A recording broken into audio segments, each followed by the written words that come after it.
नमस्कार दोस्तों, मैं doctor Ashish the social influencer फिर से एक बार आपसे बात करने के लिए उपस्थित हूँ।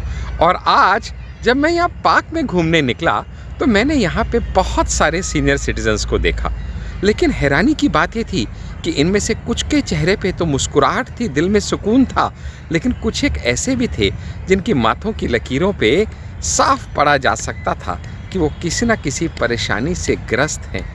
जब भी मैंने और ज़्यादा उनके नज़दीक जाके बात करने का प्रयास किया तो मुझे समझ में आ गया ये दो किस्म के लोग वो थे।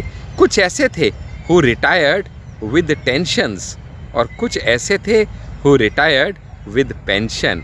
तो मैं समझ गया डॉक्टर आशीष, तेरी ज़िंदगी का आज का यही लेसन है, it's better to retire with pension than to retire with tension.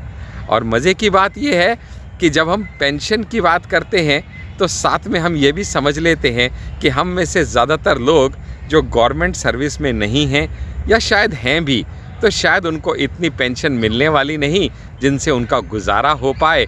तो ऐसे में मन में मेरे कुछ सवाल कौंध गए।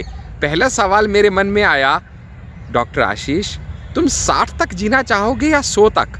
तो फट दिल ने जवाब दिया 100 तक जीऊँगा।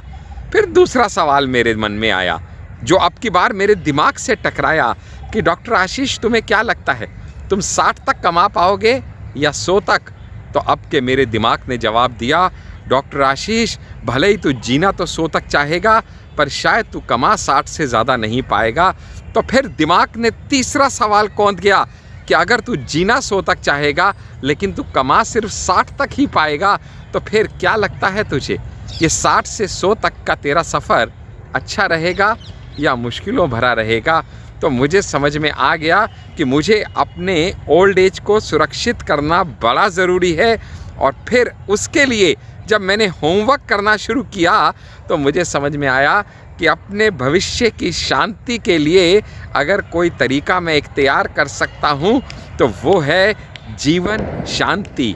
LIC का एक ऐसा नायाब तोहफ़ा जो बहुत जल्दी बंद होने वाला है। सो अगर आपने अब तक अपने बुढ़ापे की लाठी नहीं खरीदी है तो याद रखिएगा, जल्दी से जल्दी अपने इंश्योरेंस एडवाइज़र को आज ही कॉल कीजिए, उसके साथ बैठिए, क्योंकि भविष्य की सुरक्षा आपकी मजबूरी ही नहीं, आपकी ज़रूरत ही नहीं, आज की डेट की इच्छा भी है।